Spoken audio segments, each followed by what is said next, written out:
When iHeart Media acquired several Boston radio stations in 2017, everyone knew the massive company with 855 radio stations would sooner or later make some massive cuts to deal with its multi-billion-dollar debt. Sooner has come. Easy come, easy go. iHeart Media, mostly music radio, said this week it was laying off 30% of its workforce nationwide, abruptly removing the blogs and bios of some of its biggest personalities, including WBZ Radio's John Keller. Alex Cora is out as Red Sox manager. In a tweet, Keller said Wednesday would be his last radio commentary, commentaries that BZ listeners set their schedules by every morning.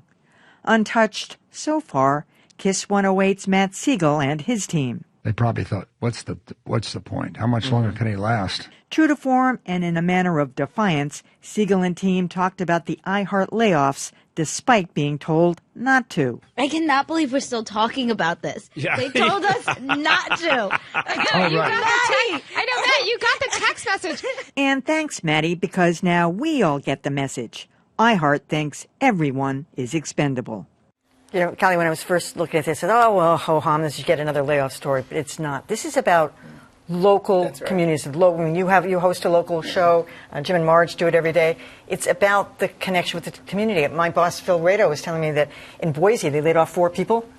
And the community had this outrage in iHeart people, and they're back on the air. So that's what it's about. Oh, absolutely. And John Keller represented, that local connection. And what's scarier is that they're going to mush together some kind of generic thing which they feed out. Yep. And somebody else did that once. But didn't Clear Channel do that at one point? It's horrible. They are Clear Channel. Yeah, I know. Sinclair, was it Sinclair? It's horrible. Yes. You're listening, you don't have any connection to it at all. Yeah, and it's not even interesting. Right. Longer, and it's spoken wheel, they call it. They just bicycle out these homogenous, generic, So I don't know who they think listens to the thing, because they're not generic people all over. They have to be local people. So you must give us something to, I would think. Well, here's what I suspect, and it's really ugly.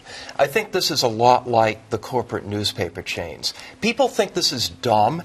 It's not dumb because they don't see themselves as being in the radio business long term. No. They're squeezing as much profits as they can out of these stations for a few years, and then they're going to walk away. So they don't care how dumb this is. They're trying to get John Malone to buy it, the Liberty Media guy who owns half of Ireland. It's an investment flip for them, perhaps. But it also is a sign of the weight on the radio industry. The kinds of salaries that some of the big radio folks got back in the day, you're not seeing those anymore because there just isn't a revenue flow. Well, those are still here, but new ones coming in aren't getting those big salaries because there's a lot of financial pressures on the whole radio system. And part of that, and we all listen to podcasts, right? And that's kind of what's, I think, at play with radio, where anyone can develop a lot of interesting programming at a fraction of the cost, and the distribution doesn't cost anything. And so I think radio is competing against podcasting, or podcasting is the enemy here. And what you're finding is some radio stations are now incorporating podcasts into the radio programming in order to cut down on costs. They're also competing, established radio stations are also competing against things like Spotify and Pandora, where if I'm driving in and it's, a warmer than usual day and I want to feel tropical, I can put in, Stan Getz, and then I get Stan Getz tunes and tunes like Stan Getz, and all of a sudden I've got a rolling de facto radio stream, which, there's whatever back-end production cost there, but there's no DJ being paid or morning personality being paid to bring that to me. So, it seems to me like it's a very tough business. And you'll have a breakdown in between radio stations, music stations that might go fully automated, and then stations that rely on actual human voices. I have to take issue with both of you here because public radio is doing okay, and they get money directly from their listeners.